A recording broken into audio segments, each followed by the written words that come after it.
আজ সোশ্যাল মিডিয়ায় সবচেয়ে বড় যে খবর ঘুরে বেড়াতেছে তা হলো শফিকের জন্মদিনে সোনালীকে গাড়ি উপহার দেওয়ার বিষয়টা। নিজের জন্মদিনে অন্যকে উপহার দেওয়া হয়তো দেখেছেন, কিন্তু এটা একটি অন্যরকম বিরল চিত্র। কিন্তু শফিক যা করলো তা দেখে সবাই নিস্তব্ধ হয়ে গেল। জানা গেছে, সূত্র বলছে সোনালীর সবচেয়ে কাছের মানুষ নাকি শফিক। সবচেয়ে কাছের মানুষ, তার ভালো মন্দ পাশে থাকার একমাত্র ব্যক্তি হলো শফিক। সেই কারণে জন্মদিনে সবাইকে চমক দিয়ে সেরা দিকে একটা নিউ ব্র্যান্ডের গাড়ি উপহার দিলেন সোনালীকে। সম্পর্কের প্রতি দুজন যেভাবে দাঁড়িয়ে আছে সেটা একমাত্র বিরল। অনেকে আবার প্রশ্ন করতেছে, এত দামি উপহার দেওয়ার টাকা এলো কোথা থেকে শফিকের কাছে। অনেকে আবার মন্তব্য করতেছেন, এত দামি গাড়ি উপহার দেওয়ার পিছনের কারণ কি।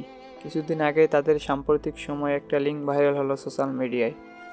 শফিকের ভক্তরা এত বিশ্বাস করতে পারতেছে না তাদের দুজনের এত বন্ডিং দেখে। তাদের সাম্প্রতিক সময়ে লিঙ্ক ভাইরাল হওয়ার কারণে তাদেরকে আর বিশ্বাস করা উচিত নয় মনে করেন শফিক ভক্তরা।